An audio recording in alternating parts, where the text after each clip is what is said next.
अमेरिकेनं इराण विरुद्ध युद्ध जे सुरू केलेलं आहे ते युद्ध आता थांबवू नये असा आग्रह आखाती देश करत असल्याची माहिती समोर येते. अमेरिकेनं आता इराणवरील हल्ले लगेच न थांबवता त्यांना निष्क्रिय करावं अशी आखाती देशांची मागणी असल्याचं कळतंय, जेणेकरून भविष्यामध्ये इराणकडून कच्च्या तेलाच्या पुरवठ्याला कोणताही धोका निर्माण होणार नाही. इस्रायल अमेरिकेच्या हल्ल्यानंतर इराणने आखाती देशांमधील तेल केंद्र, बंदरं आणि शहरांवरती हल्ला केलाय.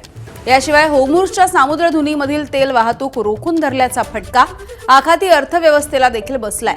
त्यामुळे इराणची सैन्य ताकद कमकुवत करावी अशी आखाती देशांची मागणी आहे.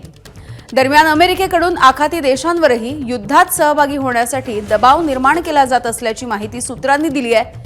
त्यामुळे इराण विरुद्ध ट्रम्प यांना साकडं घालणारे आखाती देश युद्धामध्ये सहभागी होणार का हे बघणं देखील महत्त्वाचं ठरणार आहे.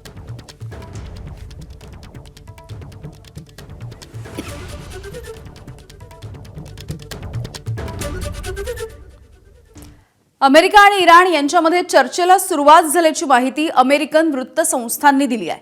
ट्रम्प यांचे विशेष दूत विटकॉफ हे इराणच्या परराष्ट्र मंत्र्यांसोबत चर्चा करतायत.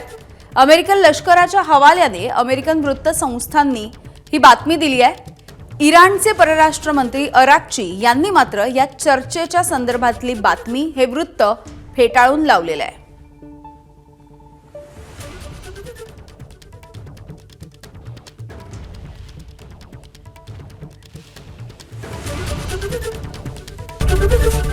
एबीपी माझा, उघडा डोळे बघा नीट.